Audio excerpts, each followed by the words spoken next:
Fala rapaziada, começando mais um episódio de Onde a Coruja Dorme FC e hoje para falar um pouquinho melhor a respeito da derrota do Palmeiras para o Flamengo por 2-0, num jogo que era bastante decisivo, né? Nós já comentávamos aqui no canal que esse seria um confronto direto ao título, né? O Palmeiras e o Flamengo têm elenco muito superiores ao restante dos times que nós temos nessa Série A do Campeonato Brasileiro. Então nós tínhamos a certeza de que seria um jogo muito decisivo e que o Palmeiras precisava vencer e caso vencesse conseguiria abrir 7 pontos do Flamengo, deixando o Flamengo numa situação muito complicada, né? Numa situação onde o Flamengo teria que correr bastante atrás do Palmeiras e já sairia nas primeiras 10 rodadas com uma desvantagem muito grande, né? Creio eu que até o empate serviria, né? Uma vez que deixaria o Palmeiras com 4 pontos a mais, 4 pontos daria uma rodada de vantagem ao Palmeiras. Por isso mesmo o Palmeiras ele começa tomando a iniciativa do jogo, né? Nós temos um Palmeiras que busca o jogo no campo do Flamengo, né? E o Flamengo que tem uma estratégia também muito curiosa de estar saindo com o goleiro, né? Já para tentar armar o time. Eu vi o Palmeiras um pouco até em dúvida nessa questão, né? Muitas das vezes a equipe do Palmeiras tentava marcar pressão, porém algumas vezes não marcava, esperava o goleiro. Eu vi momentos em que o goleiro do Flamengo ficou muito tempo com a bola nos pés sem sofrer algum tipo de pressão. Então foi uma tática que o Flamengo utilizou também. E o Palmeiras começou bastante em cima, né? Começou tentando tomar bastante a iniciativa. E logo aos 10 minutos nós já temos o primeiro lance de perigo, que é um lance de pênalti, né? Nós temos uma bola que bate na mão do jogador do Flamengo, né?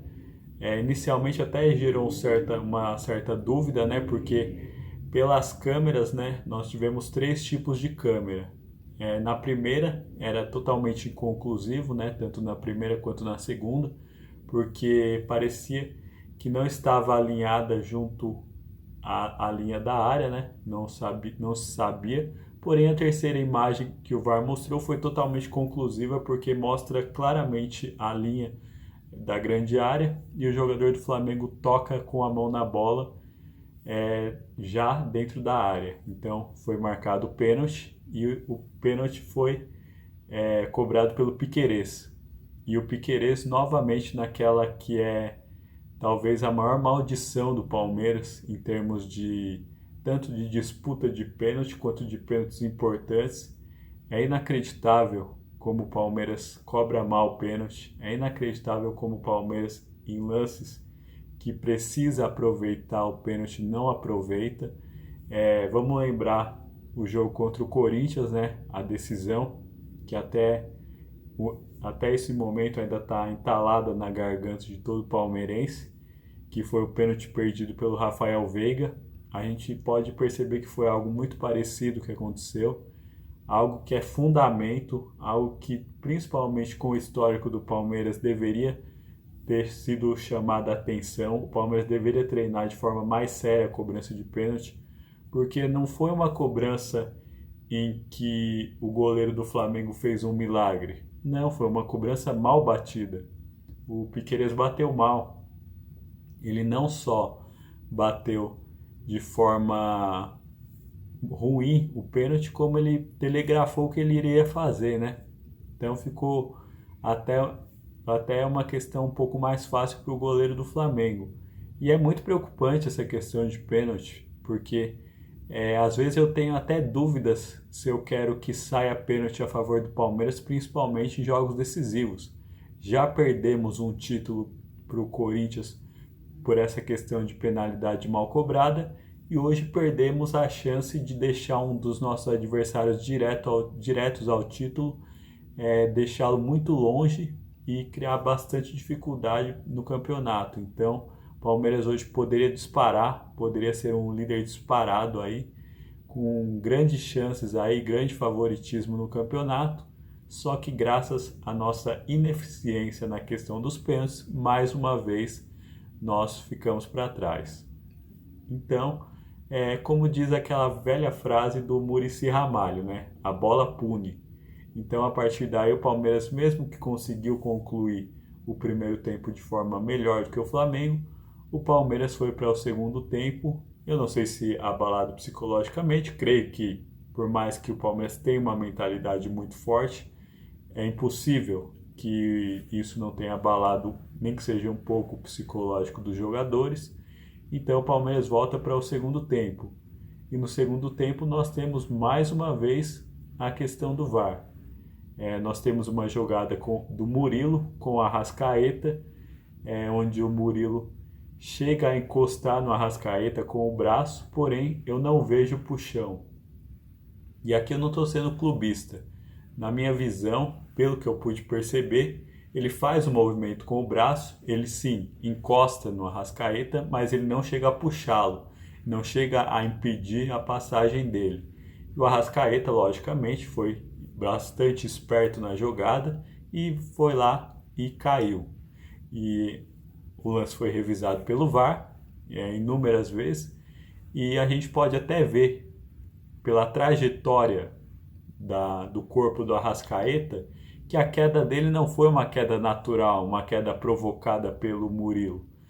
Você percebe que o Murilo coloca o braço de um lado, porém o Arrascaeta vai lá e coloca o corpo para o outro lado. Então realmente fica claro na minha visão que o pênalti não existiu, e aqui eu volto a reforçar que não é questão de clubismo. Caso o Palmeiras tivesse realmente feito esse pênalti, eu seria aqui o primeiro a falar. Então eu seria completamente honesto aqui na questão do pênalti. Para mim o pênalti não existiu, essa é a minha opinião. Agora o Arrascaeta vai lá cobrar o pênalti, né? O pênalti foi confirmado pelo VAR. O Arrascaeta cobra de forma perfeita. Realmente, toda a competência que nós não tivemos para cobrar o pênalti, o Arrascaeta foi lá e simplesmente deu uma aula, principalmente para o Piquerez e para o Veiga, de como que se cobra um pênalti. Simplesmente deslocou o Everton ficou sem ação, sequer caiu para nenhum dos cantos. Então o Flamengo sai na frente. E a partir do momento que o Flamengo sai na frente, o jogo muda totalmente de figura. Que o Palmeiras tem que partir para cima com tudo. Inclusive tira o zagueiro Gustavo Gomes para colocar o atacante Luiz, o que deixa o Palmeiras também bastante exposto. Então o Palmeiras começou a correr risco. E a partir daí, como o Palmeiras poderia ter empatado, a partir desse momento que você corre o risco também de ter tomado o gol. E foi o que aconteceu. O Palmeiras toma o segundo gol com o Ayrton Lucas e praticamente sacramenta a partida. É lamentável o que aconteceu, porque o Palmeiras, na minha visão, começou melhor, jogou melhor, na minha visão, todo o primeiro tempo. Inclusive, o Flamengo demora um certo tempo até conseguir sua primeira finalização. Então as coisas iam muito bem. Só que mais uma vez tínhamos um pênalti no nosso caminho e mais uma vez não fomos competentes o suficiente para bater de forma correta. Então é até um apelo que eu faço para a comissão técnica do Palmeiras, que é para treinar pênalti, treinar a exaustão pênalti, porque isso está custando para a gente eliminações, títulos, está custando para a gente pontuação em jogos importantes. Então, o mínimo que a gente pode fazer é treinar de forma séria e ter jogadores de personalidade. Eu lembro que logo que o Veiga perdeu o pênalti, ele parou de cobrar, simplesmente parou de cobrar. Será que com o Piquerez vai acontecer a mesma coisa? Porque se cada vez que alguém cometer um erro, a pessoa deixar de fazer aquilo que errou, ninguém faz mais nada, porque todo mundo erra alguma coisa em algum momento. Então, nesse momento é ter personalidade. Perdemos de 2-0, o Flamengo encostou, ficou apenas um ponto. Lembrando que nós temos uma tabela extremamente difícil pela frente, né? Nós enfrentamos o Cruzeiro, que também pode chegar junto aí do Palmeiras. É um campeonato que o Palmeiras poderia, caso tivesse vencido hoje, estar numa situação extremamente confortável, porém, por conta da sua incompetência em cobranças de pênalti, mais uma vez não consegue. Então agora focar na Libertadores, né? Uma vez que o Palmeiras já está classificado como primeiro na tabela geral, né? Então vai dar uma certa tranquilizada aí nessa semana do Palmeiras para poder voltar com carga total para enfrentar o Cruzeiro. Mas realmente é muito decepcionante. E além disso, o histórico do Palmeiras contra o Flamengo é algo que é uma das coisas mais vergonhosas que eu já vi. Eu vi durante a transmissão que o Palmeiras há 8 anos não ganha do Flamengo no Campeonato Brasileiro. Então isso é completamente inadmissível que uma equipe tão grande quanto o Palmeiras, de investimento tão forte, não consiga ganhar.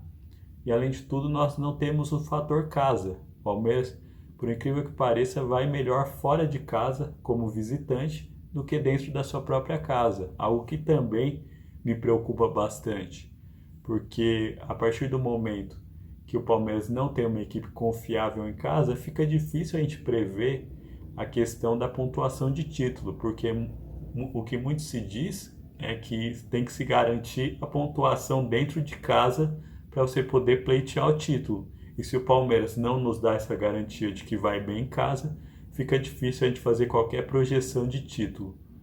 Agora eu quero saber um pouquinho mais da sua opinião. O que você achou do jogo? Fala para mim nos comentários, pode ser? Um abraço. Tchau, tchau.